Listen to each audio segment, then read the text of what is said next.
Sami. I would like to present my research entitled Using the GIS Approach and Principal Component Analysis for Pollutant Management Upstream of Skudi River Watershed. This presentation will consist of introduction, literature review, research methodology, research result, and conclusion. As we know, in 2015, United Nations launched 17 SDGs to promote peace, prosperity, and sustainable.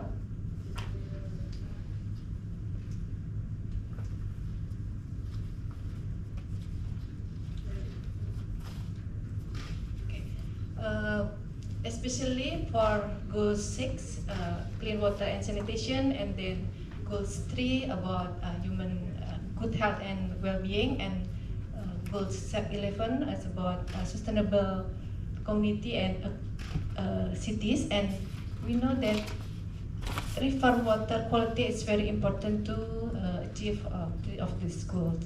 In Environmental Sustainability Plan of Malaysia 2020-2030, Malaysia planned to increase the numbers of clean river by 5% in 2023 and 10% in 2025 and 25% in 2030. As we know, maybe the same with in Indonesia, Malaysia also presentation raw water supply is sourced from river water. That's why the quality of river water is very important. And in 2016, there are 43% river was slightly polluted, and 46 rivers are classified as polluted. It's from DOE Malaysia.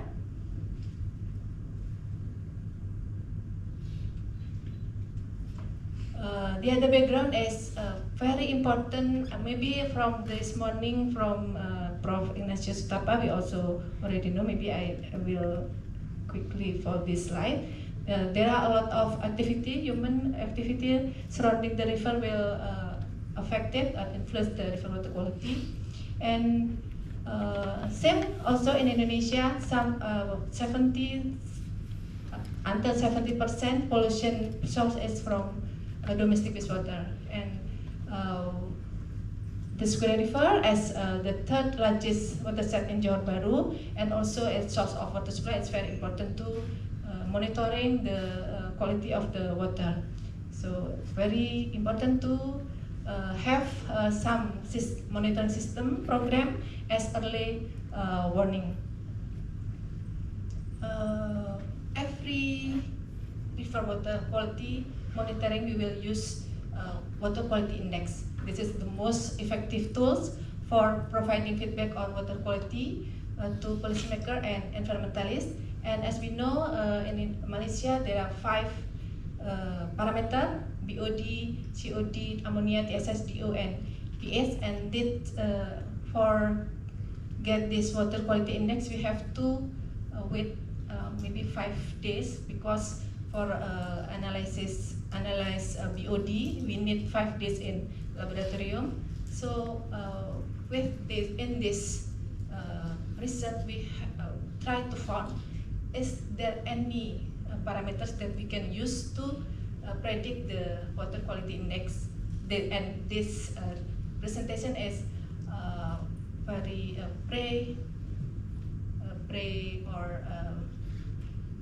research. Firstly, research that we have done to get the to get the objective, to how we can predict the WQI with the parameter beside this parameter that already mentioned in national standard Malaysia Water Quality Index. Okay. This objective to identify, before to get the prediction in model, we have to identify and determine key quality parameters using PCA based on land use and pollution source. That's what I have done in this research. we hope we can have a model specification and key parameter from the first step of our research. This is a literature review. Maybe I will not mention all because very limited time. But for some water quality index from some country and city, we see that not only laboratory analysis parameter that used to count to find the water quality index, but also we saw in situ parameter. For example, in USA, there are temperature, pH, turbidity, and DO, and other country also use in situ parameter to count the water quality index. This is maybe I will not read all because this is the portrait that land use as factor influence to river water quality already done by many researchers from land use 2000 from China, from UK, Portugal, Rwanda, and this is how sewer treatment plant also as factor influence to river water quality. We have some research here from Rwanda, China, India, Africa, and we finally we can get this principal component analysis. What is principal component analysis? This is a statistical technique used for dimensionality reduction and transform original variable into a new set of variable known as principal component. So if we have many number of parameter, we can reduce it until the shorter number that can present the quality of the water. Okay, and then the PCA aim to capture the maximum amount of variation present in the original variable using a smaller number of principal component, and also used for data visualization, feature extraction, and data processing. For me, it's for pre-processing data before we go to the model using another artificial neural network. There are many researchers already use PCA with some purpose. Purpose PCA application one is to identify the possible pollution source. There have many numbers, and they want to know the possible pollution source from the parameters. And then secondly, to determine the most critical water quality parameter in the river, there are many research already done from Iran, China, from Turkey. Yeah. And then thirdly, to reduce the number of character. From the summary research trend and need, it's very the PCA is all widely used to recognize change in space and time water quality, and also to determine and evaluating, classifying the essential water quality parameter in the river. Maybe this is the Sukudi River. In this research, we only research in upstream because for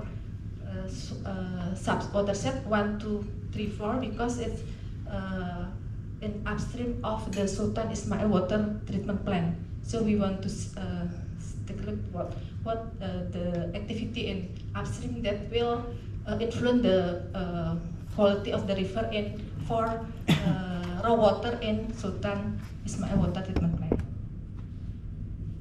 This is procedure PCA. Maybe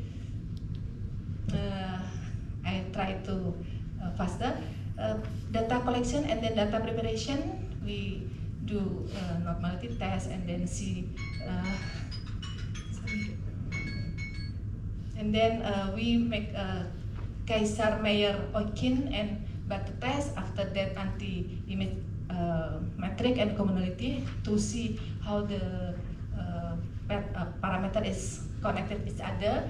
And if we then this will be done in some iteration for all the data. For sampling station 1 until 4, we see and include the 30 parameters. This all parameters that we try to process using SPSS 25. This is a portrait of Sukudai River. The result of this, maybe I will not feel this as a sub watershed 1. There are a lot of palm plantation, and we can see here the transformation from 2000 until 2018. The land use changes. We can see here forest declining from 2000 until 2018, and this one the study area sub watershed 2. There are 11 STP and there are 97 industry in 2018, 20 workshop, and we can see here. And for sub-watershed 4, there are 266 industry. Yeah, we can see here there are the forest is decrease and decrease in the sub-watershed 4. This is a transformation, maybe. This is a PCA process. We in the sampling station 1, we apply 211 data. After 5 iteration, we can find 15 variable could be represented into 4 variable: PC1, 2, 3, and 4. This is part of a procedure of PCA. We see the script plot more than 1 for engine value, and this is the result. PCA1 is total variance 49. This means the all parameter is the same correlation to one activity.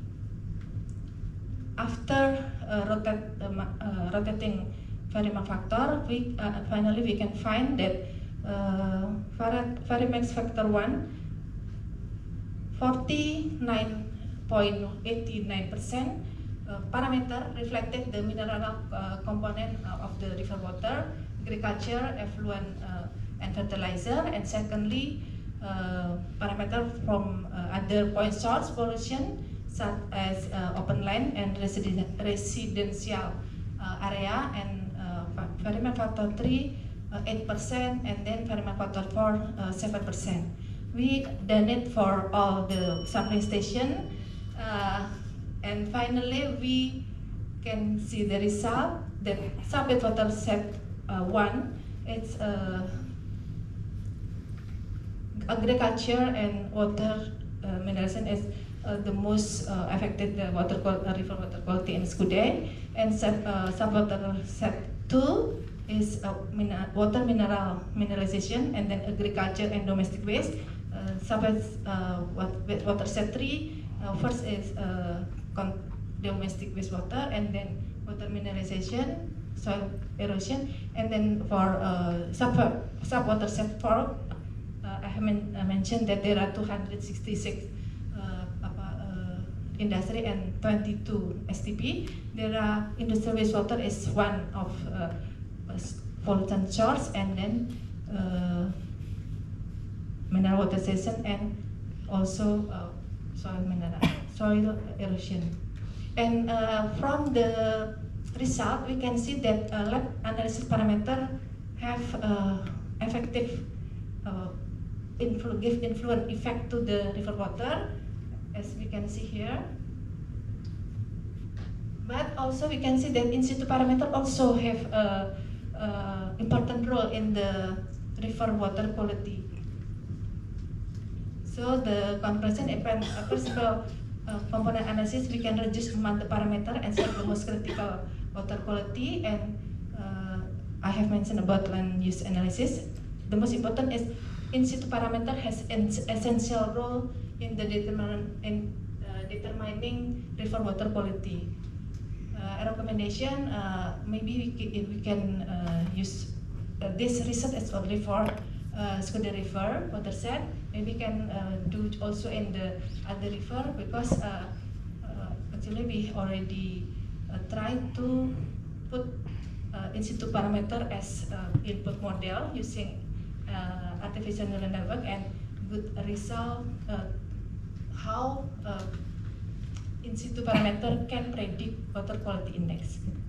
That's from me. Thank you. Thank you very much, Dr. Aryani, Dwi Astuti, for the insightful presentation. Our last speaker will be Dr. Muhammad Khairul Ilan, the senior lecturer